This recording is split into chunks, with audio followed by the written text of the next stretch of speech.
Good morning प्यारे विद्यार्थियों। हमारा जो चैप्टर चल रहा है वो संघीय कार्यपालिका चैप्टर चल रहा है, जिसके तहत हमने प्रीवियस वीडियो में राष्ट्रपति की जो आपातकालीन शक्तियां हैं उन आपातकाल शक्तियों के बारे में अनुच्छेद 352 और अनुच्छेद 356 के बारे में पढ़ा। इसके साथ ही आज हम अध्ययन करेंगे अनुच्छेद 360 का, जो किससे संबंधित है, किस प्रकार से लागू किया जाता है, और उसके साथ साथ क्या कि राष्ट्रपति वास्तव में इन शक्तियों का उपयोग करता है या फिर वो किसी अन्य की सहायता से इन शक्तियों का यूज करता है, इस्तेमाल करता है, इसके बारे में विस्तार से अध्ययन करेंगे। इसके साथ ही हम बात करेंगे संघीय कार्यपालिका के वास्तविक प्रमुख का, प्रधानमंत्री का और उसकी मंत्रिपरिषद के, तो उसके बारे में भी आज चर्चा करेंगे। तो आज का अपना जो बिंदु है वो प्रथम बिंदु है राष्ट्रपति की आपातकालीन शक्तियों का, जो अनुच्छेद 360 अपना बचा हुआ है उसके बारे में विस्तार से चर्चा करेंगे। सबसे पहले बात आती है कि अनुच्छेद 360 है वो किस स्थिति से संबंधित है, किस आपातकाल से संबंधित है। तो ध्यान रखना कि अनुच्छेद 360 है वो वित्तीय आपातकाल से संबंधित है। वित्तीय आपातकाल का मतलब होता है कि किसी देश में कि जब आर्थिक स्थिति जब गड़बड़ हो जाती है या आर्थिक स्थिति काफ़ी कमज़ोर हो जाती है, तब किसी देश पे, किसी स्थान पे प्रमुख रूप से क्या है कि वित्तीय आपातकाल है वो लागू किया जाता है। और वित्तीय आपातकाल कौन से अनुच्छेद में आता है? अनुच्छेद 360 में वित्तीय आपातकाल को सम्मिलित किया गया है। बात आती है भारत के वित्तीय स्थायित्व को संकट। जब भारत को ऐसा लगे कि उसकी वित्तीय स्थिति काफ़ी कमज़ोर हो गई है, वित्तीय स्थिति खराब होने के साथ साथ जो आवश्यकताएं हैं, जो कमियां हैं वो सामने प्रकट हो रही है, और इसके साथ साथ क्या है कि आर्थिक संकट है वो देश के सामने बहुत बड़ा खड़ा हो गया है, समस्या उत्पन्न हो गई है। ऐसी स्थिति में क्या है कि भारत में वित्तीय संकट की घोषणा की जा सकती है। बात आती है घोषणा के 2 माह में संसद का समर्थन आवश्यक।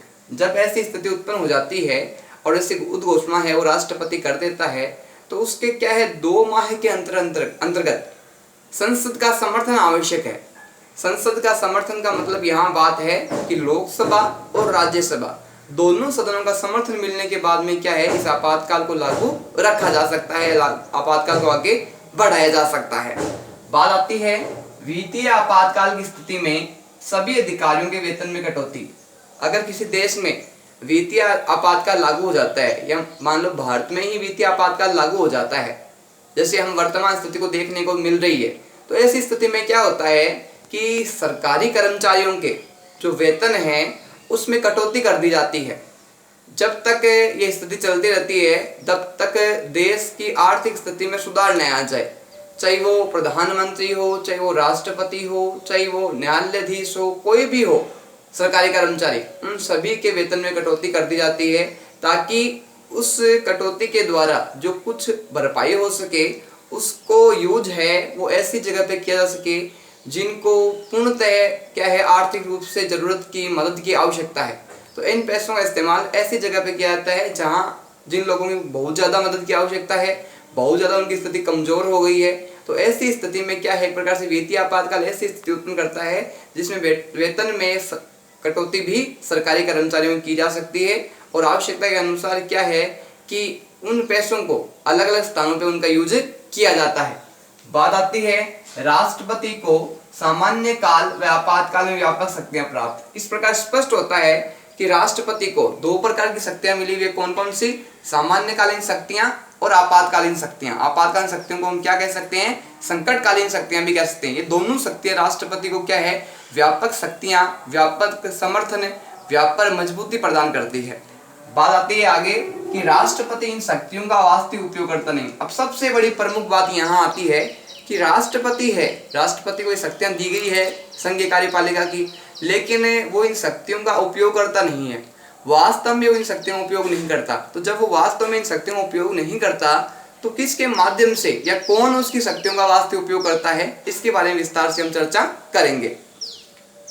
प्रधानमंत्री व मंत्रिपरिषद की सिफारिश पर उपयोग। अब राष्ट्रपति अपनी शक्तियों का उपयोग है वो प्रधानमंत्री और उसकी जो मंत्रिपरिषद है इन दोनों के विचार विमर्श से, इन दोनों की सलाह से क्या है अपनी समस्त शक्तियों का उपयोग करता है।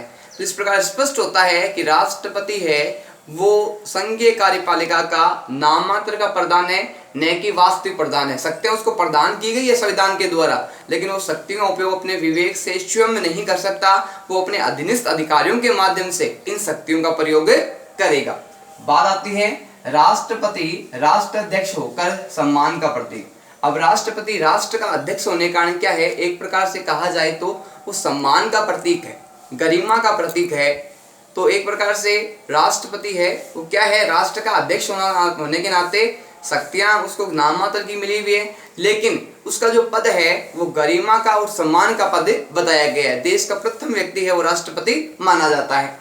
बात आती है शासन अध्यक्ष होकर शक्ति का प्रतीक नहीं। अब शासन अध्यक्ष होने के बावजूद भी क्या है कि वो शक्ति का वास्तविक उपयोगकर्ता नहीं है, क्योंकि उसकी शक्तियां हैं वो अपने इस्तेमाल तभी कर पाता है तब वो मंत्रिपरिषद से या प्रधानमंत्री से विचार विमर्श कर पाए, और सलाह विमर्श के बाद में ही क्या है वो अपनी समस्त शक्तियों का उपयोग कर सकता है। वो स्वयं अपनी इच्छा के आधार पर अपनी किसी प्रकार की शक्ति का उपयोग है स्वयं या अकेला नहीं कर सकता।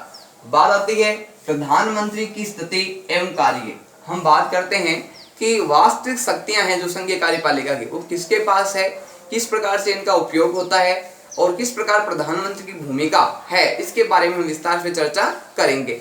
बात आती है भारत में संसदीय शासन प्रणाली की व्यवस्था। भारत में जो व्यवस्था अपनाई गई है वो संसदीय शासन प्रणाली की व्यवस्था अपनाई गई है, जिस प्रमुख रूप से इसका मतलब ये होता है कि जो कार्यपालिका है उसको दो भागों में विभाजित किया गया है, नाममात्र की वास्तविक कार्यपालिका। नाममात्र का प्रधान होता है राष्ट्रपति, जबकि वास्तविक कार्यपालिका प्रधान कौन होता है, प्रधानमंत्री, उसकी मंत्रिपरिषद होती है। और भारत में यही व्यवस्था अपनाई गई है कि जिसमें राष्ट्रपति है वो नाममात्र का होगा और प्रधानमंत्री वास्तविक प्रमुख होगा और अपनी शक्ति का उपयोग करेगा। बात आती है संसदीय प्रणाली के कितने स्वरूप है, तो ध्यान रखना संसदीय प्रणाली के स्वरूपों को दो भागों में विभाजित किया गया है। कितने स्वरूप बताए गए हैं, इसके दो स्वरूप बताए गए हैं। अब बात ये दो स्वरूप है कौन कौन से, ध्यान रखना। पहला स्वरूप है इसका नाममात्र की कार्यपालिका और दूसरा है वास्तविक कार्यपालिका। इस प्रकार संसदीय प्रणाली के स्वरूप को दो भागों में विभाजित किया गया है। पहला कौन सा है, नाममात्र की कार्यपालिका, और दूसरा कौन सा है, वास्तविक कार्यपालिका।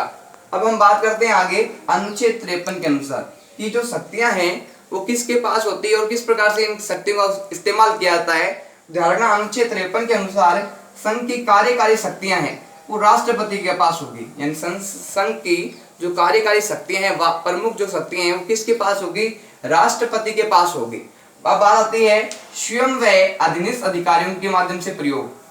संघ की कार्यपालिक शक्ति राष्ट्रपति के पास होगी अनुच्छेद 53 के अनुसार, लेकिन अब इन शक्तियों का उपयोग वो स्वयं नहीं करेगा। इन शक्तियों का उपयोग कैसे कर पाएगा वो, तो ध्यान रखना इसमें स्पष्ट कहा गया है स्वयं व अधीनस्थ अधिकारियों के माध्यम से। यानी अधीनस्थ अधिकारियों का मतलब यहाँ है कि प्रधानमंत्री और जो मंत्रिपरिषद है इन दोनों के सहयोग से राष्ट्रपति इनसे परामर्श करेगा, विचार विमर्श करेगा, उसके बाद में क्या इन शक्तियों का उपयोग कर पाएगा संघ की कार्यपालिका अनुच्छेद 53 के अनुसार। बात आती है अनुच्छेद 74 की। अनुच्छेद 74 है वो भी राष्ट्रपति को कुछ कमजोर बना देता है और उसको दूसरे पर निर्भर बना देता है। इसके बारे में विस्तार से हम चर्चा करेंगे। बात आती है राष्ट्रपति की सहायता व परामर्श के लिए मंत्रिपरिषद, यानी राष्ट्रपति की सहायता और परामर्श के लिए क्या होगी, एक मंत्रिपरिषद होगी, जिसका वर्णन कौन से अनुच्छेद में किया गया है, अनुच्छेद 74 में स्पष्ट रूप से मंत्रिपरिषद का जो है वर्णन है वो किया गया है। बात आती है मंत्रिपरिषद का मुखिया कौन होता है। ध्यान रखना मंत्रिपरिषद का जो मुखिया होता है, जो प्रधान होता है वो प्रधानमंत्री होता है। तो इस प्रकार दो बातें स्पष्ट हो गई कि यहाँ राष्ट्रपति किसकी मदद लेगा, किसकी सहायता लेगा, मंत्रिपरिषद की, और मंत्रिपरिषद का मुखिया कौन होता है, प्रधानमंत्री होता है।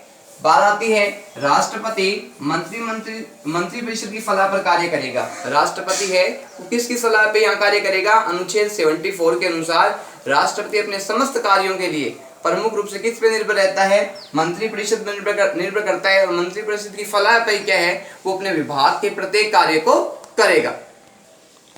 अब हम बात करते हैं राष्ट्रपति से संबंधित कुछ शक्तियां हैं वो किस प्रकार से उनका उपयोग करता है। हमने बात की अभी तक कि वो समस्त शक्तियों का उपयोग स्वयं नहीं कर सकता, वो किसी न किसी प्रकार से किसी न किसी पर निर्भर जरूर है, वो स्वतंत्र रूप से अपनी शक्तियों का है वो उपयोग करता नहीं है। बात आती है राष्ट्रपति अपनी शक्तियों का उपयोग स्वतंत्र रूप से नहीं कर सकता। स्पष्ट इसमें बात होती है, एक तरफ तो साफ कहा गया है कि संघ की कार्यपालिका शक्तियां वो राष्ट्रपति के पास है, लेकिन दूसरी तरफ स्पष्ट कहा गया है कि वो शक्तियों का उपयोग है वो स्वयं नहीं कर सकता, अपने विवेक से इन शक्तियों का इस्तेमाल नहीं कर सकता, तो वो दूसरे जो है मंत्री परिषद है, जो प्रधानमंत्री है, इनकी मदद से क्या अपनी शक्तियों का उपयोग वास्तव में कर पाएगा। बात आती है प्रधानमंत्री और मंत्री परिषद की सलाह मानने के लिए बाध्य। अब एक बात स्पष्ट कही गई है कि राष्ट्रपति है वो सलाह मानने के लिए बाध्य है। किसकी सलाह मानने के लिए बाध्य है?